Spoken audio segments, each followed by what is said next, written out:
Assalamualaikum warahmatullahi wabarakatuh. Perkenalkan, nama saya Aisyah Nova Octavia, NIM 2020-12006.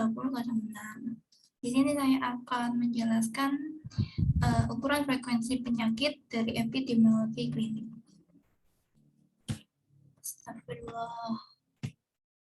Nah, contoh ukuran frekuensi penyakit itu ada yang pertama yaitu proporsi. Nah, ini langsung contohnya ya. Jadi rumus dari proporsi sendiri yaitu X per Y kali K, di mana X adalah banyaknya peristiwa per orang yang terjadi dalam kategori tertentu. Sedangkan Y itu jumlah peristiwa atau orang yang terjadi dalam kategori dari kelompok data tersebut. Sedangkan K ini 100%. Semisal suatu usia di atas 50 tahun, akan terapi histerektomi. Ada 27 yang melakukan terapi, 7 diantaranya yaitu seorang wanita dan 20 orang lagi adalah laki-laki. Berapa proporsi kasus menurut gender tersebut? Untuk wanitanya itu ada 7, yang dimana X-nya ditambah Y-nya itu ada 7 ditambah 20. Dikalikan 100%, yaitu hasilnya 25. Sedangkan proporsi laki-laki usia lanjutnya itu ada 20 sebagai X, dibagi dengan Y-nya yaitu 27, di mana 27 ini yaitu 7 orang wanita ditambah 20 orang laki-laki dikalikan dengan 100%, yaitu 74%. Yang kedua, ada suatu kejadian luar biasa keracunan makanan. Terdapat 56 penderita atau kasus dan 28 diantaranya adalah anak-anak. Maka proporsi anak terhadap orang dewasa adalah proporsi sama dengan X-nya yaitu 28 dan dibagi dengan 56, di mana 56 ini adalah yang terkena atau penderita kasus keracunan makanan, dikali dengan 100%, yaitu hasilnya 50%. Untuk yang kedua ada rasio, di sini langsung contohnya. Rumus untuk rasio sendiri yaitu sama dengan proporsi, dikarenakan K nilainya 1, maka rumus rasio dapat disederhanakan menjadi rasio sama dengan X bagi Y atau X per Y. Semisal, pada suatu kejadian luar biasa pada desa X, yaitu DBD atau demam berdarah, terjadi 50 penderita DBD dan 30 diantaranya itu anak-anak. Maka berapa rasio anak terhadap orang dewasa itu? Jadi rasio adalah 50, di mana sebagai X-nya yaitu penderita dari DBD itu, dan 30-nya lagi ini yang anak-anak untuk penderita DBD. Hasilnya adalah 1,67. Untuk rate sendiri ini adalah proporsi dalam bentuk khusus perbandingan antara pembilang dengan penyebut. Untuk rumusnya yaitu sama, akan tetapi untuk X sendiri yaitu jumlah kejadian kepada penduduk dan Y-nya ini jumlah penduduk. Untuk K ini konstanta, bisa 100, bisa 1000 dan sebagainya. Contoh, pada tahun 2004 ada 100 kasus demam berdarah di suatu kota yang berpenduduk 1.250 orang. Berapa rate kasus demam berdarah di kota itu? Rate sama dengan sigma kasus atau X per sigma populasi atau Y, sama dengan sigma kasusnya atau X-nya ini 100 kasus, sedangkan sigma populasi atau Y-nya ini 1.250 orang. Sama dengan 1 kasus per 12.500 orang, jadinya 8 kasus per 100.000 orang. Untuk yang ketiga ada contoh indeks kumulatif. Ya, rumusnya ada jumlah kasus insiden selama periode waktu tertentu per jumlah orang beresiko pada permulaan waktu. Contohnya seperti ini. Ini untuk pengamatannya ya. Jadi bisa dibilang dari gambar itu insiden kumulatifnya atau IK-nya sama 7 tahun itu berapa? Jadi sama dengan IK sama dengan sigma kasus per populasi beresiko pada awal pengamatan. Kasus barunya itu ada 3, dan sedangkan untuk populasi beresiko pada awal pengamatannya itu ada 7 orang. Jadi hasilnya 43 kasus per 100 orang.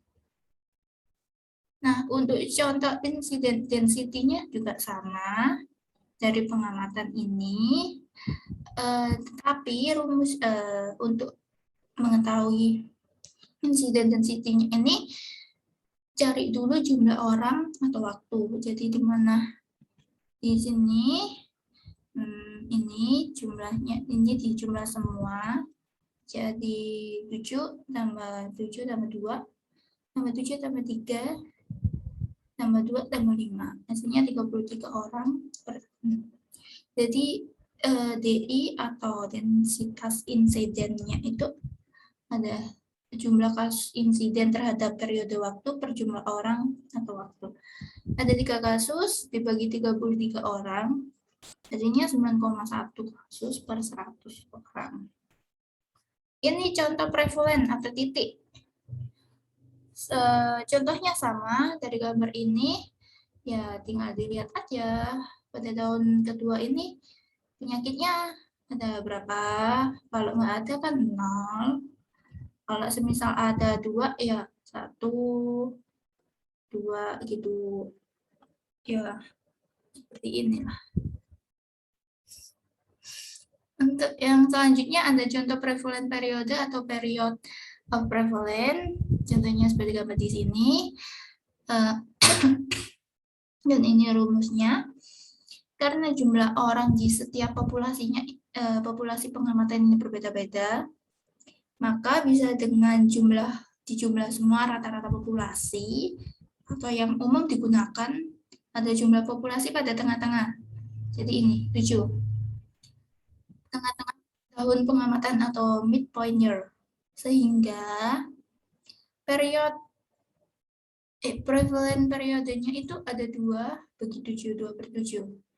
Yaitu hasilnya 0,29. Selanjutnya ada attack rate, di mana manfaatnya ini untuk memperkirakan derajat serangan atau penularan suatu 3/4 penyakit. Ini rumus dari attack rate.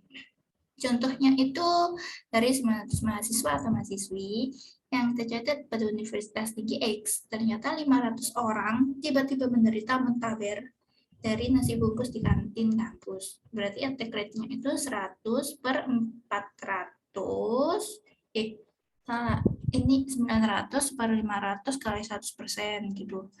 Selanjutnya untuk secondary attack rate ini digunakan untuk suatu penyakit menular dalam populasi yang kecil, semisal dalam keluarga. Contoh ini rumusnya